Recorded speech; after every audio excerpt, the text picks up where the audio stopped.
बीदर जिले में शिवसेना और एमईएस समर्थक कन्नड़ संगठनों ने कर्नाटक बंद के समर्थन में शहर के मुख्य मार्गों पर बड़े पैमाने पर विरोध प्रदर्शन किया है और उन उपद्रवियों की निंदा की जिन्होंने कर्नाटक परिवहन विभाग की बसों पर स्याही पोत दी थी और ड्राइवरों और कंडक्टरों पर हमला किया था। माननीय उपायुक्त के माध्यम से मुख्यमंत्री को एक याचिका प्रस्तुत की गई। इस अवसर पर कर्नाटक रक्षण वेदी के शिवराम गौड़ा, कर्नाटक रक्षण वेदी के स्वाभिमानी सेने, कन्नड़ सेने, कर्नाटक विश्व कन्नड़ सेना, कर्नाटक रक्षण वेदी के और संघ अन्य संगठनों ने भाग लिया। इस अवसर पर कर्नाटक रक्षण वेदी के जिलाध्यक्ष प्रशांत बाविकट्टी और विश्व कन्नड़ सेना के राज्याध्यक्ष सुब्बण्णा करकनली ने मीडिया से बात की। इस अवसर पर विभिन्न कन्नड़ समर्थक संगठनों ने पदाधिकारी आदि उपस्थित रहे।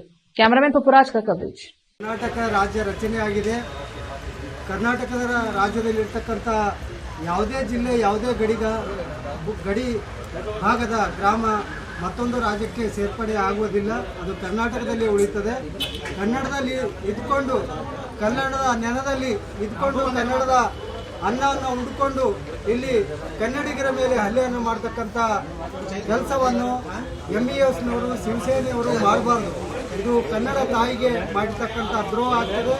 ಆ ನಿಟ್ಟಿನಲ್ಲಿ ಇವತ್ತು ಕರ್ನಾಟಕ ರಕ್ಷಣಾ ವೇದಿಕೆಯ ಶಿವರಾಮ ಗೌಡ್ರ ಬಣ್ಣದ ವತಿಯಿಂದ ಪ್ರಶಾಂತ್ ಬಾವಿಕಟ್ಟಿ ಅವರ ನೇತೃತ್ವದಲ್ಲಿ ಏನಿವತ್ತು ಕರ್ನಾಟಕ ಬಂದ್ಗೆ ಕರೆಯನ್ನು ಕೊಟ್ಟು ಅದಕ್ಕೆ ಬೆಂಬಲವನ್ನು ಸೂಚಿಸಿ ಇವತ್ತು ನಾವು ಕನ್ನಡದ ಅಭಿವೃದ್ಧಿ ಆಗಬೇಕಾದ್ರೆ ಉದ್ಯೋಗವನ್ನು ಕೊಡ್ರಿ, ಕನ್ನಡಿಗರಿಗೆ ಸರೋಜಿನಿ ಮಹಿಷಿ ವರದಿ ಜಾರಿಗೆ ತರ್ರಿ, ಅನುಷ್ಠಾನಗೊಳಿಸಿ, ನೆಲ ಜಲ ಭಾಷೆ ವಿಷಯ ಬಂದಾಗ ಯಾವುದೇ ಅನ್ಯ ಭಾಷೆಗೆ ಅವಕಾಶ ಮಾಡಿಕೊಡದೇನೆ ಕನ್ನಡ ಸಾರ್ವಭೌಮತೆಯನ್ನು ತೋರಿಸ್ಕೊಡ್ತಕ್ಕಂಥ ಕೆಲಸ ಸರ್ಕಾರ ಮತ್ತು ಸಂಘಟನೆಗಳು ಮಾಡಬೇಕಂತ ಹೇಳಿ ಈ ಮೂಲಕ ನಾನು ವೀರ ಕನ್ನಡಿಗರ ಸೈನ್ಯ ರಾಜ್ಯ ಸಂಚಾಲಕನಾಗಿ ಸರ್ಕಾರಕ್ಕೆ ಒತ್ತಾಯವನ್ನು ಮಾಡ್ತೇನೆ। ನಾನು ಡಾಕ್ಟರ್ ಸುಬ್ಬಣ್ಣ ಕರ್ಕಿ। ಇಡೀ ರಾಜ್ಯದಲ್ಲಿ ಕರ್ನಾಟಕ ಬಂದ್ಗೆ ಕರೆ ಕೊಟ್ಟಿತ್ತು। ಅದರ ಜೊತೆಯಲ್ಲಿ ನಾವು ಇವತ್ತು ಬೀದರ್ ಜಿಲ್ಲೆಯಲ್ಲೂ ಕೂಡ ಕರ್ನಾಟಕ ಬಂದ್ಗೆ ಬೆಂಬಲ ಕೊಟ್ಟು ಇವತ್ತು ಒಂದು ಬೃಹತ್ ಪ್ರತಿಭಟನೆ ರ್ಯಾಲಿ ಮುಖಾಂತರ ನಮ್ಮ ಜಿಲ್ಲಾಧಿಕಾರಿಗಳ ಮುಖಾಂತರ ಮಾನ್ಯ ರಾಜ್ಯದ ಮುಖ್ಯಮಂತ್ರಿಗಳು ಮನವಿಯನ್ನು ಸಲ್ಲಿಸಿದ್ದೇವೆ। ಈ ಒಂದು ರ್ಯಾಲಿಗೆ ಕರ್ನಾಟಕ ರಕ್ಷಣಾ ವೇದಿಕೆ ಶಿವರಾಮೇಗೌಡ ಬಣ ಜೊತೆಯಲ್ಲಿ ನಮ್ಮ ಕರ್ನಾಟಕ ರಕ್ಷಣಾ ವೇದಿಕೆ ಸ್ವಾಭಿಮಾನಿ ಸೇನೆ ಹಾಗೂ ಕರ್ನಾಟಕ ರಕ್ಷಣಾ ಕಾವಲು ಪಡೆ ಹಾಗೂ ವಿಶ್ವ ಕನ್ನಡಿಗರ ಸೇನೆ ಎಲ್ಲ ಸಂಘಟನೆಯವರು ಬೆಂಬಲವನ್ನು ಕೊಟ್ಟು ಇವತ್ತು ಒಳ್ಳೆ ರೀತಿಯಿಂದ ಇವತ್ತು ನಾವು ಒಂದು ಉಗ್ರವಾದ ಹೋರಾಟ ಮಾಡಿ ಜಿಲ್ಲಾಧಿಕಾರಿಗೆ ನಾವು ಒಂದು ಮನವಿ ಕೊಟ್ಟಿದ್ದೇವೆ।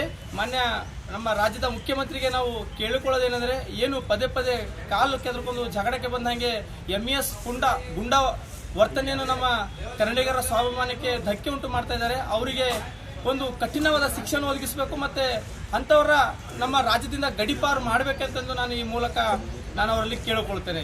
ಒಂದು ವೇಳೆ ಇದೇ ರೀತಿ ಅವರು ಮುಂದೆ ಪದೇ ಪದೇ ನಮ್ಮ ಕನ್ನಡಿಗರ ಸ್ವಾಭಿಮಾನಕ್ಕೆ ಧಕ್ಕೆ ಉಂಟು ಮಾಡುವುದಾಗಿರ್ಬೋದು, ಹಾಗೂ ನಮ್ಮ ಕರ್ನಾಟಕ ರಾಜ್ಯದ ಸಾರಿಗೆ ಏನು ಬಸ್ಗಳಿಗೆ ಮಸಿ ಬಡಿಯುವಂಥದ್ದಾಗಿರ್ಬೋದು, ಹಾಗೂ ಕಂಡಕ್ಟರ್ ಮೇಲೆ ಹಲ್ಲೆ ಮಾಡುವಂಥದ್ದಾಗಿರ್ಬೋದು, ಏನಾದರೂ ಮಾಡಿದ್ರೆ ಮುಂದೆ ಬರೋ ದಿನಗಳಲ್ಲಿ ನಾವು ಕೂಡ ಎದರಲ್ಲಿ ಕಡಿಮೆ ಇಲ್ಲ ಅಂತ ನಾವು ತೋರಿಸ್ಕೋಬೇಕಾಗುತ್ತದೆ। ಕಾನೂನು ನಾವು ಕೈಗೆ ಎತ್ಕೊಂಡ್ರೆ ಒಂದು ಕೂಡ ಮಹಾರಾಷ್ಟ್ರದ ಬಸ್ಸು ಕರ್ನಾಟಕ ರಾಜ್ಯದಲ್ಲಿ ಓಡಾಡಕ್ಕೆ ನಾವು ಬಿಡೋದಿಲ್ಲ ಅಂತ ನಾನು ಈ ಮೂಲಕ ನಮ್ಮ ರಾಜ್ಯ ಸರ್ಕಾರಕ್ಕೆ ಹಾಗೂ ಎಂಇಎಸ್ ಗುಂಡಗಳಿಗೆ ನಾನು ಈ ಮೂಲಕ ನಾನು ಎಚ್ಚರಿಕೆ ಕೊಡ್ತೇನೆ। ಪ್ರಶಾಂತ್ ಬಾವಿಕಟ್ಟಿ, ಕರ್ನಾಟಕ ರಕ್ಷಣಾ ವೇದಿಕೆ, ಶಿವರಾಮೇಗೌಡ ಬೀದರ್ ಜಿಲ್ಲಾಧ್ಯಕ್ಷ।